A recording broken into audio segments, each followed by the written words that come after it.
Il suffit d'une image, d'un instant, d'une musique.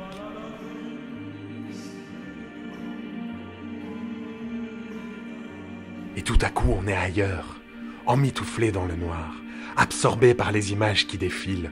Le temps n'existe plus. Qu'on regarde des films par centaines ou juste à l'occasion, c'est une expérience rare, celle de s'abandonner, d'avoir trouvé une œuvre qui fait corps avec notre âme. Lorsque la lumière se rallume, on plane encore. Et puis le réveil est brutal. Ce moment magique que vous aviez cru partager par toute la salle s'évapore. Autour de vous, ça ricane, ça se moque.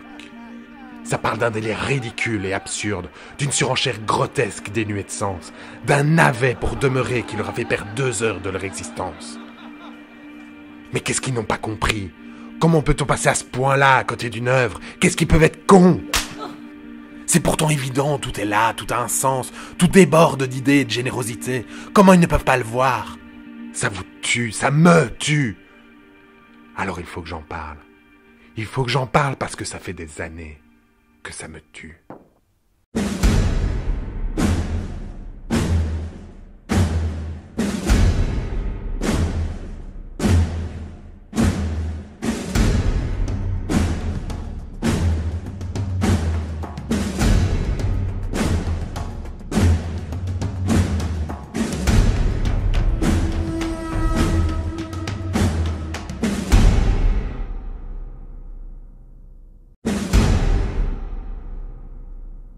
Le problème venait peut-être déjà du pitch. 2 clowns se livrent une lutte sanglante pour l'amour d'une femme. Quoi de plus Céribé? Pourtant l'allégorie était là, c'était évident.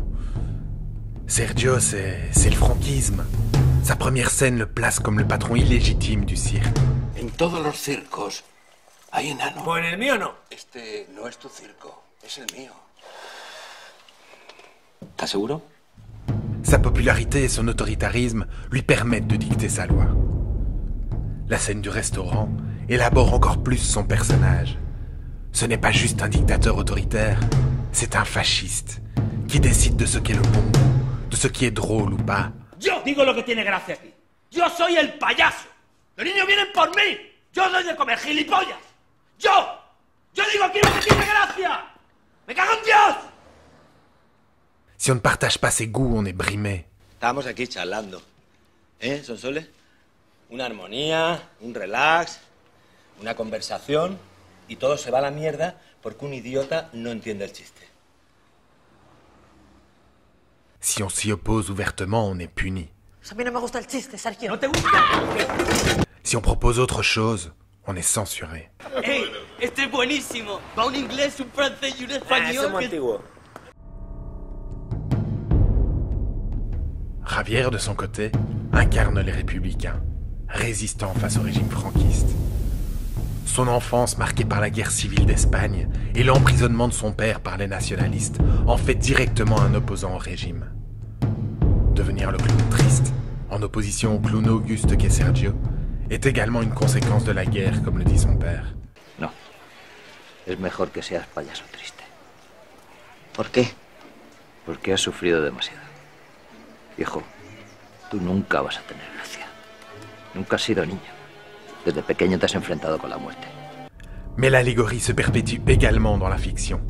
Lorsque l'amour semble naître entre Javier et Natalia lors de la fête foraine, la réaction brutale de Sergio apprenant la tromperie rappelle la répression démesurée des franquistes infligée aux républicains et à ceux qui avaient le malheur de les aider.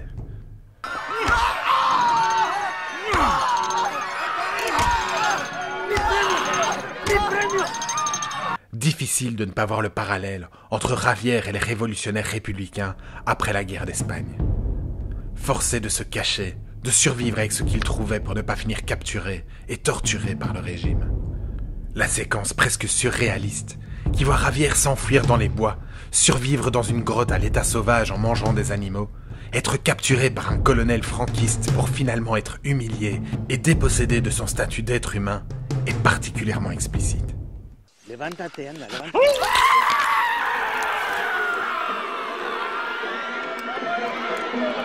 Pour Javier et Sergio, Le costume est cousu jusque dans leur manière d'aimer. La relation de Sergio avec Natalia est basée sur la domination, la possession, l'obtention de la fidélité par la violence et la peur, où les belles paroles viennent soigner un corps blessé. ¿Me perdona?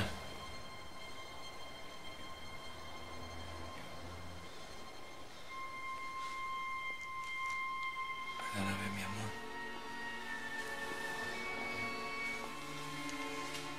À l'inverse, Javier est porteur d'une autre voix. Son amour est bienveillant, dévoué, empathique et protecteur. Il est le prince charmant qui veut secourir sa Dulcinée. Aveuglé par son héroïsme, il ne voit pas la dualité qui anime sa belle. Alors qu'il est caché et imagine Natalia se faire battre, il ne se rend pas compte que celle-ci prend son pied.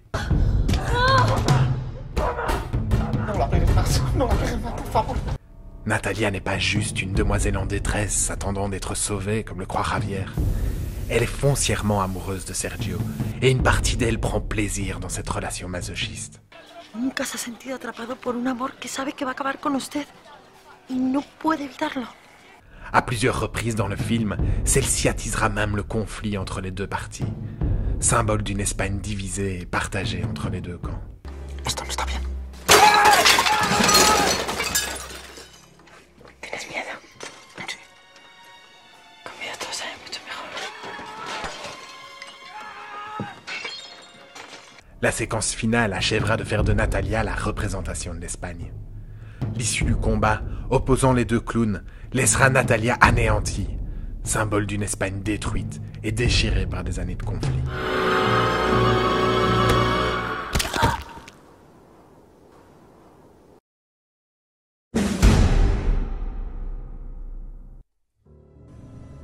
Españoles,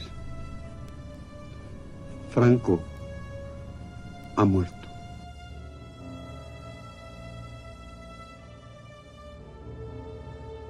Un profond malaise naît dans la population espagnole. No se puede perdonar. Se puede olvidar, pero no perdonar. Nadie hasta ahora nos ha pedido perdón. Se te exige. No se te pide, se te exige que perdones. Olvidar no porta ni al perdó ni a... Jo crec que genera més odi. Los delitos de lesa humanidad nunca, jamás prescriben. Nosotros y centenares de miles de víctimas nos han negado el derecho a la justicia. Pour faire partager ce malaise aux spectateurs, Alex de la Iglesia va travailler sa mise en scène en contraste. La quasi-intégralité des séquences du film seront construites de manière à créer une rupture entre le cadre créé et l'évolution de la séquence. Et ce, en 3 temps. Ainsi, si la séquence d'ouverture s'ouvre sur des rires d'enfants et un spectacle de clowns, arrive rapidement la désillusion, avec le recrutement forcé. Bueno, se acabó. Todo el que pueda sostener un arma a los camiones. Et la séquence se termine même dans l'horreur, vu qu'on retrouve notre clown sur le champ de bataille, massacrant ses opposants à la machette.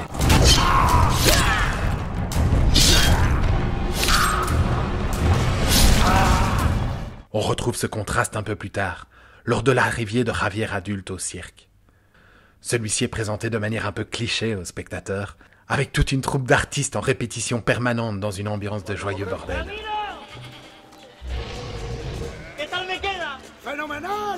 Une dispute rompt cette harmonie parfaite. ¿Estás seguro?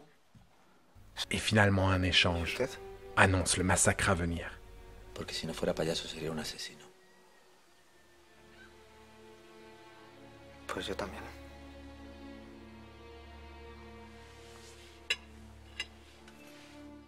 Même schéma pour la fête foraine. Amour et insouciance.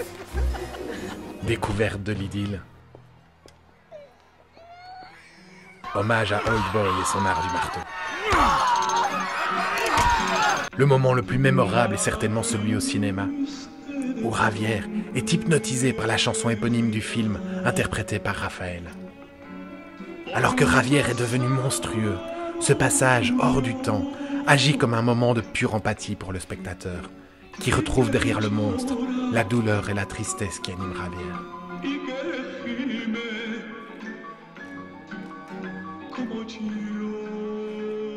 Ce passage probablement le plus émouvant du film, est ensuite rompu par l'irruption du père et son incitation à la vengeance. Javier, hijo, como el que oye llover, vete a por ella, a saco, y acaba con ese canalla que no se la merece. Ella no me quiere, no soy gracioso. El humor es para los débiles. Si no se ríen, acojónalos. Ya verás cómo funciona. Il se termine finalement avec le retour de l'horreur.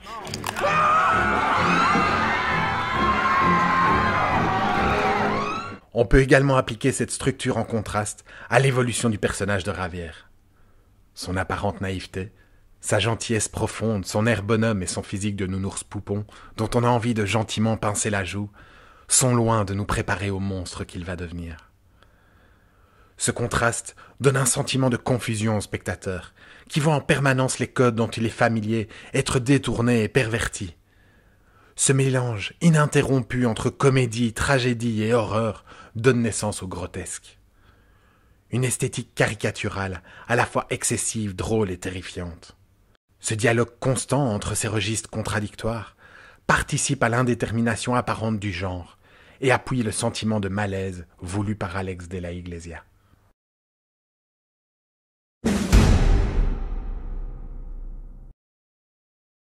Je me souviens d'une fusillade entre l'ETA et la police devant mon école. Ce jour-là, nous sommes allés chercher des bonbons au magasin d'en face. On voyait des impacts de balles. Les plaques en aluminium en étaient criblées. Tous les bonbons étaient éparpillés sur le sol. On a ramassé les bonbons, mais ils étaient pleins de sang. On a essayé de l'enlever pour les manger, puis retour à l'école. Personne n'en parla. On avait entendu les tirs, certains avaient couru entre les balles, mais personne n'en parlait. L'horreur, la souffrance et la mort étaient là, mais on n'en parlait pas. C'était notre quotidien, c'était habituel. Cette présence continuelle de la violence a forgé mon enfance. Si tout est absurde dans le film, c'est parce que c'est comme ça que je l'ai vécu. Choix volontaire d'Alex de la Iglesia, le grotesque parcourt l'ensemble de Balada Triste des Trompetas. Dès l'ouverture, lorsque le père de Javier, tout de clown vêtu, charge contre les lignes ennemies à la machette, dans ce qui est la reconstitution d'un conflit historique, le ton est donné. Une étrange légèreté apparaît pour contraster l'horreur de la réalité. Un peu plus tard, la fuite de Javier, nu à travers les bois, poursuivi par un sanglier, est également un exemple impossible à effacer de sa mémoire, tant la scène est aussi ridicule que dramatique. Cette esthétique grotesque et la métaphore visuelle entre Javier et le sanglier atténuent la violence de la situation. D'une autre façon, plusieurs petites touches d'humour vont venir contrebalancer la violence et la tension de l'histoire. Ainsi, lors de la reconstitution par le film de l'attentat contre l'amiral et chef du gouvernement Carrero Blanco, Javier s'adresse aux indépendantistes basques de l'ETA responsables de l'attentat. ¿Vosotros de qué circo sois?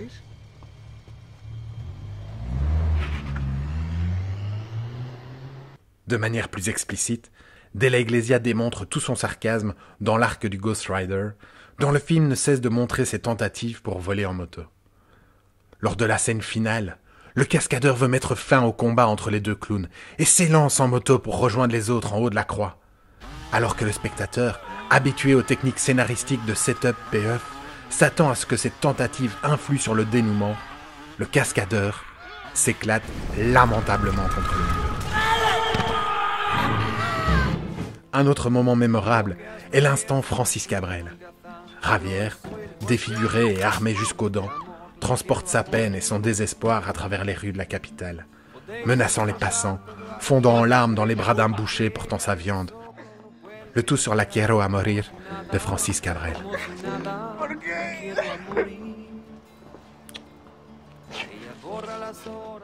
Ne se limitant pas aux scènes, Alex de la Iglesia pousse le grotesque jusque dans la structure narrative. Toute la séquence de fuite de Javier dans les bois, jusqu'à la mort du général Borgne, est constituée d'un enchaînement de péripéties qui relève du grotesque. Les rebondissements se succèdent à un rythme invraisemblable, et la justification de ces rebondissements relève d'une fantaisie qui se rapproche de l'absurde.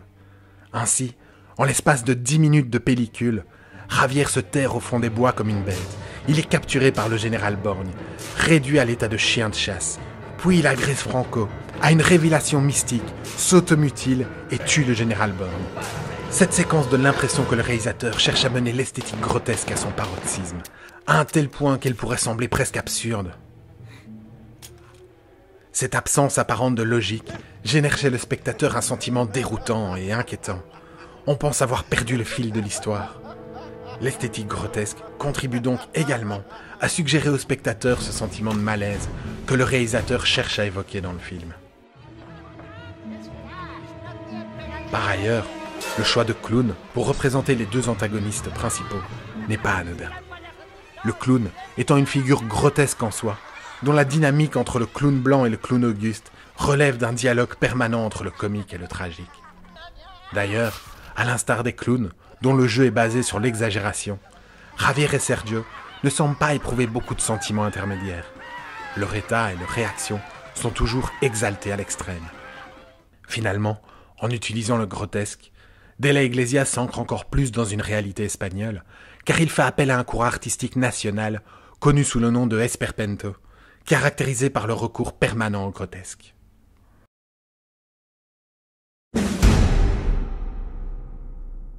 De nombreux cris aux diverses nuances résonnent tout au long du film.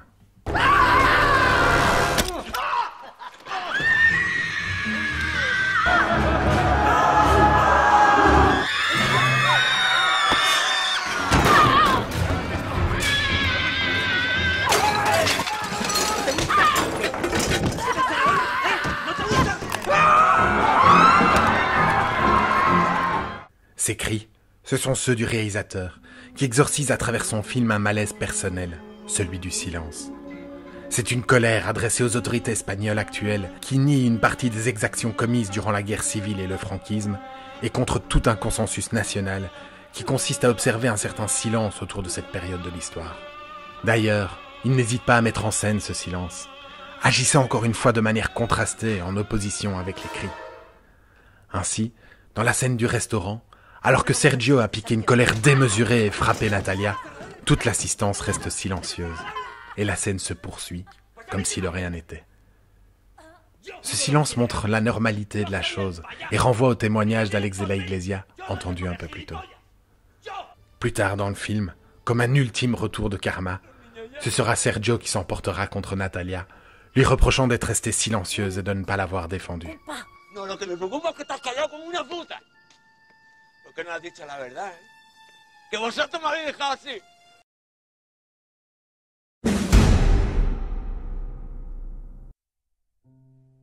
Avec Balada Triste, Alex de la Iglesia fait un film d'époque pour parler d'aujourd'hui. Ce n'est donc pas un délire ridicule et absurde, ou un navet pour demeurer, mais bien un film engagé, qui utilise jusqu'à la forme même de sa narration pour impliquer le spectateur dans son message. Son allégorie évidente permet à n'importe qui ayant une vague notion de l'histoire d'Espagne ou des régimes fascistes d'y voir plus qu'une simple histoire d'amour qui tourne mal. Son humour grotesque est une manière d'adoucir la violence et les tensions permanentes qui règnent dans le film, afin que l'évocation d'un malaise ne soit pas incommodante au point de rebuter le spectateur. L'esthétique grotesque génère un malaise sous-jacent, par les êtres monstrueux et difformes qu'elle suggère, et par son ambiguïté permanente entre deux pôles contraires, qui crée un sentiment d'instabilité. Le spectateur est invité tout au long du film entre une interprétation comique ou tragique des événements et des personnages. Il est amené à confronter en permanence deux interprétations différentes des événements représentés dans le film. Cette attitude réflexive, induite par l'esthétique grotesque, soutient également le propos du film, qui développe une réflexion sur l'histoire contemporaine espagnole et invite à douter de la version officielle des faits. Enfin, la comparaison de Balada Triste avec l'idée du cri nous renseigne également sur l'effet produit sur le spectateur. Ce film, comme un cri, inspire un sentiment de peur et d'inquiétude. Un cri, peut-être davantage qu'un discours, peut, en quelques secondes, exprimer une rage animale ou un désespoir profond.